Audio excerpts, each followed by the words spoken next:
ओए सुलोचना, जरा देखो तो मेरी हवेली कैसे चमक रही है। पूरे गांव में ऐसी शान और वैभव किसी के पास नहीं है। सच कहा स्वामी, हमारे नौकर चाकर भी हमसे थर-थर कांपते हैं। हमारी हैसियत और रौब ही कुछ ऐसा है। शिल्पा, जल्दी खाना ले आओ। ठाकुर के खेत में बुवाई के लिए देर हो रही है, काम बहुत है आज। जी, अभी लाई, लेकिन घर में राशन लगभग खत्म हो गया है। लौटते समय थोड़ा अनाज लेते आना, नहीं तो परेशानी हो जाएगी। ठीक है, आज ठाकुर साहब से थोड़ा एडवांस मांग लूंगा। अगर मिल गया तो घर का राशन भी आ जाएगा और चिंता भी कम हो जाएगी। मालिक, घर में खाने को दाना तक नहीं बचा है। अगर संभव हो तो कृपया कुछ पैसे दे दीजिए ताकि मैं अपने परिवार के लिए राशन ला सकूं। पैसे? अभी तो महीना पूरा भी नहीं हुआ और तुम पहले ही हाथ फैलाने आ गए। यहाँ कोई भीख नहीं मिलती, समझे? चलो, समय बर्बाद मत करो, काम पर लगो। मालिक, थोड़ी दया कीजिए, घर में बच्चे भूखे हैं। अगर आज कुछ न मिला तो वे भूखे ही सो जाएंगे। अगर दोबारा पैसे मांगे तो काम से निकाल दूंगा। यहाँ मजदूरों की कोई कमी नहीं है, समझे तुम? अब तो भैया दिग्विजय के पास जाने के अलावा कोई रास्ता नहीं बचा। शायद वही कुछ मदद कर सकें। फिर आर्यन अपने भाई दिग्विजय के पास जाता है। उसके चेहरे पर गंभीरता होती है। अरे अरे, वहीं रुक जा आर्यन। अपने गंदे पैरों से मेरी हवेली का फर्श मैला मत कर देना। भैया, बहुत बड़ी मुसीबत में हूँ। बस एक हफ्ते के लिए थोड़े पैसे उधार दे दीजिए। मैं मेहनत करके जल्दी ही लौटा दूंगा। उधारी? आर्यन, ये तुम्हारी फूटी किस्मत है। इसमें मैं क्या कर सकता हूँ? हर कोई अपनी तकदीर खुद लिखता है। वैसे भी हमें अपने होने वाले बच्चे के लिए पैसे बचाने हैं। तुम यहाँ से जाओ, हम तुम्हारी मदद नहीं कर सकते। मांग कर खाने से अच्छा तो मर जाना ही बेहतर है। थोड़ी शर्म करो आर्यन, मेहनत करो और अपनी हालत खुद सुधारो। शिल्पा, भैया घर पर नहीं थे, जो है उसी में काम चलाते हैं। चलो आज बस खिचड़ी ही बना लेते हैं। कोई बात नहीं, कल मैं बनिए से उधारी की बात कर लूंगी। शायद वो हमारी हालत समझकर थोड़ा सहारा दे दे। सुनो रे सुनो, राजकुमारी चंद्रिका की जान खतरे में है।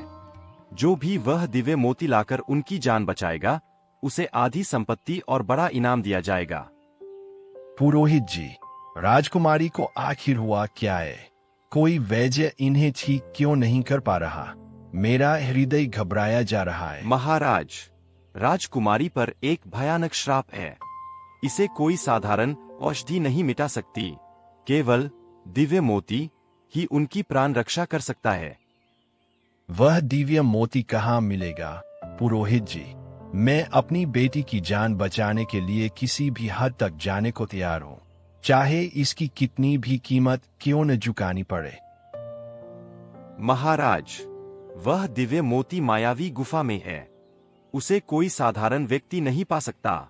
केवल वही इंसान उसे छू सकता है जिसका हृदय निस्वार्थ और सच्चा हो। सेनापति, पूरे राज्य में ऐलान कर दो, जो भी वह दिव्य मोती लाकर राजकुमारी की जान बचाएगा, उसे धन दौलत से मालामाल कर दिया जाएगा।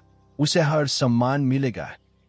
शिल्पा, मैं उस मायावी गुफा में जाऊंगा। शायद ईश्वर ने हमारे हालात बदलने का यही एक मौका दिया है। मैं कोशिश जरूर करूंगा। नहीं, आप वहां मत जाइए। सुना है उस गुफा से कोई वापस नहीं आता। मैं आपको खो नहीं सकती।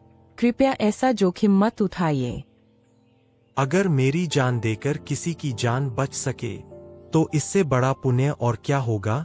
शिल्पा, इंसान की असली कीमत उसके कर्मों से होती है और मुझे यह मौका नहीं गंवाना चाहिए।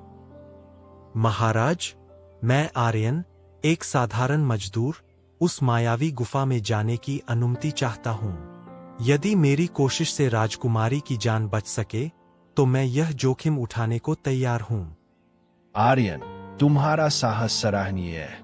जाओ, अब राजकुमारी की जान तुम्हारे हाथों में है। ईश्वर तुम्हारी रक्षा करे। हे अदृश्य शक्ति, मैं यहाँ किसी लोभ से नहीं बल्कि एक जीवन बचाने की आस लेकर आया हूँ। मुझे वह दिव्य मोती प्रदान करें ताकि मैं राजकुमारी की रक्षा कर सकूं। रुक जाओ मानव, इस गुफा का मोती पाना आसान नहीं है। अगर तुम्हें वह चाहिए तो तुम्हें मेरी 5 पहेलियों के सही उत्तर देने होंगे, तभी तुम आगे बढ़ पाओगे। मैं तैयार हूँ, आप अपनी पहेलियां पूछिए। राजकुमारी की जान बचाने के लिए मैं हर परीक्षा देने को तैयार हूँ। वह क्या है जो हर जगह है, दिखती नहीं, पर जिसके बिना जीवन संभव नहीं? वह क्या है जो जितना ज्यादा हो उतना ही कम दिखाई देता है? वह क्या है जो महाराज ने तुम्हें दी और तुमने महाराज को? खो गई तो सजा मिलेगी। वह काम जो पुरुष सिर्फ एक बार करता है पर स्त्री रोज करती है। कौन सा नाम है जो अनाज का भी है और जिसे देख शैतान भी सिर झुका ले? हे गुफा की शक्ति, ये पहेलियां सच में बहुत कठिन है। कृपया मुझे 2 दिन का समय दीजिए ताकि मैं सही उत्तर सोच सकूं। मैं हार मानने नहीं आया हूं। ठीक है, तुम्हें 2 दिन का समय दिया जाता है, लेकिन याद रखो, यदि तुम्हारा एक भी उत्तर गलत हुआ तो तुम्हारी मृत्यु निश्चित है। शिल्पा, अगर मैं उन पहेलियों के सही जवाब नहीं दे पाया तो मेरी जान चली जाएगी। मैं समझ नहीं पा रहा क्या करूं। हे भगवान, ये आपने कैसी मुसीबत अपने सिर ले ली। हम तो वैसे ही मुश्किल में थे, अब ये नई परेशानी। मुझे ईश्वर पर पूरा भरोसा है। शिल्पा, जब नीयत साफ हो तो वो जरूर कोई रास्ता दिखाते हैं। मैं कोशिश नहीं छोड़ूंगा। भिक्षांदेही, क्या इस घर में कोई है जो एक भूखे को थोड़ा सा भोजन दे सके? आइए बाबा, हमारे पास ज्यादा तो नहीं है, पर जो भी है आप ही ग्रहण कीजिए। शिल्पा के हिस्से का खाना भी आप खा लीजिए। अतिथि ही हमारे लिए भगवान हैं। बेटा, तुम दोनों के चेहरे पर इतना दुख क्यों है? कोई बड़ी चिंता तुम्हें भीतर से खाई जा रही है। बताओ, क्या बात है? बाबा, आज शायद मेरी जिंदगी का आखिरी दिन है। उस मायावी गुफा की पहेलियों ने मेरा दिमाग पूरी तरह उलझा दिया है। अगर जवाब नहीं दे पाया तो मेरा अंत निश्चित है। बस इतनी सी बात से घबरा गए? बेटा, चिंता मत करो, मैं तुम्हें उन पहेलियों के सही जवाब बता देता हूँ। तुम्हारी राह अब आसान हो जाएगी। क्या सच में बाबा? आप तो सच में हमारे लिए किसी देवदूत की तरह आ गए हैं। आपने तो हमें नई उम्मीद दे दी। पहली पहेली का उत्तर है हवा, जो हर जगह है पर दिखाई नहीं देती। दूसरी का उत्तर है अंधेरा, क्योंकि जितना बढ़ता है उतना ही कम दिखाई देता है। तीसरी का उत्तर है विश्वास, भरोसा, जो तुमने महाराज को दिया है और जो रिश्तों की नींव है। चौथी का उत्तर है सिंदूर, जो विवाह के समय एक बार लगता है और स्त्री इसे रोज निभाती है। और पांचवीं का उत्तर है मक्का, जो अनाज भी है और पवित्र भी माना जाता है। धन्य हो बाबा, आपने सच में हमारी जान बचा ली। अगर आप न होते तो मैं शायद आज जीवित न बच पाता। जाओ पुत्र, अब देर मत करो, राजकुमारी की जान बचाओ। तुम्हारा मन बहुत शुद्ध और निस्वार्थ है। ईश्वर तुम्हारे साथ है। दिग्विजय छुपकर उन दोनों की सारी बातें सुन लेता है। उसकी आंखों में चालाकी और गहरी सोच झलकती है। वह मन ही मन सोचता है कि आगे क्या करना है और कैसे इस स्थिति का फायदा उठाया जा सकता है। अच्छा, तो आर्यन को पहेलियों के जवाब मिल गए हैं। यह तो मेरे लिए खतरे की बात है। अब मुझे भी कुछ करना होगा। अगर वो आधी संपत्ति का मालिक बन गया तो मेरा क्या होगा? उसके चेहरे पर बेचैनी साफ दिख रही थी। फिर वह खुद को संभालते हुए सख्त लहजे में कहता है, नहीं, मैं ऐसा नहीं होने दूंगा। मुझे कोई चाल चलनी होगी। आप जल्दी जाइए स्वामी, समय बहुत कम है। अगर देर हो गई तो सब कुछ खत्म हो जाएगा।